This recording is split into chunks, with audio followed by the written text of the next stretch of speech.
Volodymyr Zelensky rejette la proposition de cessez-le-feu de 3 jours de Vladimir Poutine et plaide pour une trêve plus longue.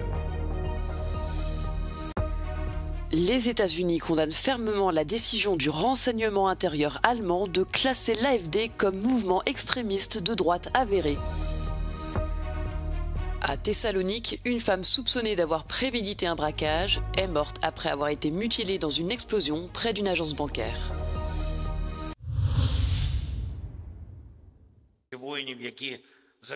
Volodymyr Zelensky rejette la proposition de cessez-le-feu de 3 jours de Vladimir Poutine et plaide pour une trêve plus longue. Le président russe, qui s'apprête à recevoir à Moscou plusieurs dirigeants à l'occasion du défilé du jour de la victoire de la Seconde Guerre mondiale, avait proposé un cessez-le-feu entre le 8 et le 10 mai.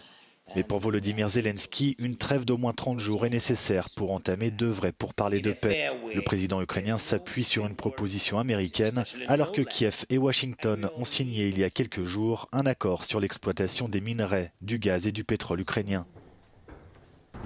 En attendant, la guerre se poursuit. Des frappes russes sur les régions de Donetsk et de Kherson ont fait au moins 5 morts dans la nuit de vendredi à samedi. L'Ukraine accuse par ailleurs l'armée russe d'avoir utilisé des drones porteurs de munitions thermobariques lors d'une frappe sur Kharkiv vendredi, qui a fait une 50aine de blessés. Un type d'arme connu pour générer de puissantes ondes de choc et des nuages à haute température, extrêmement dangereux pour les civils.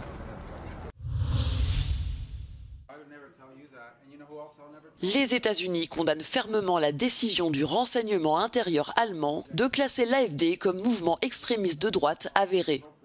Sur le réseau social X, Marco Rubio a qualifié l'Allemagne de tyrannie déguisée. Le secrétaire d'État américain a appelé l'Office de protection de la Constitution allemande à reconsidérer cette classification.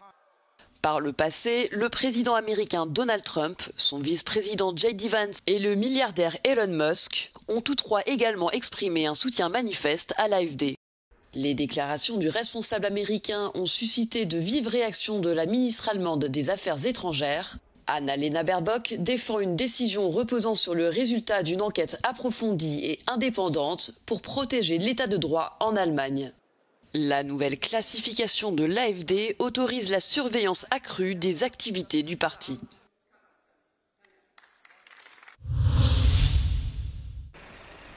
Après l'explosion d'une bombe improvisée survenue ce samedi matin près d'une agence bancaire à Thessalonique, l'enquête de la police grecque bat son plein.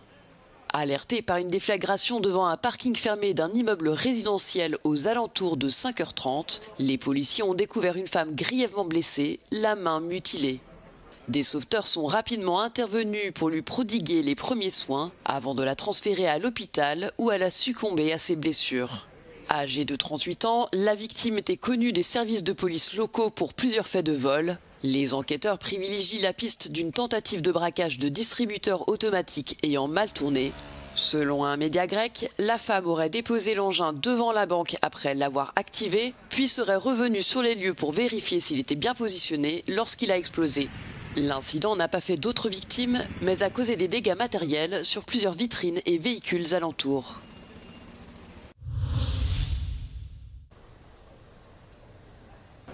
Comme le veut la tradition, les pompiers du Vatican ont procédé à l'installation d'une cheminée au sommet de la chapelle Sixtine en vue du conclave qui débutera le 7 mai prochain. Les 133 cardinaux se réuniront à l'intérieur de la célèbre petite église afin d'élire le successeur du pape François. Conformément à la constitution apostolique, ceux-ci sont tenus à l'isolement et au secret absolu. Aucun contact n'est autorisé avec le monde extérieur. Pour que l'élection soit valable, le nom du nouveau pape doit faire l'objet d'au moins 2/3 des voix. L'après-midi du 7 mai, les cardinaux procéderont à un seul tour de scrutin, puis les jours suivants à 2 tours, l'un le matin et l'autre l'après-midi. À l'issue de chaque session de vote, les bulletins seront brûlés dans un poêle spécial et c'est de leur combustion qu'émanera la fumée qui s'échappera de la cheminée. Une fumée noire indiquera que la majorité des 2/3 n'a pas été atteinte. Une fumée blanche annoncera que le nouveau chef de l'Église catholique a été élu.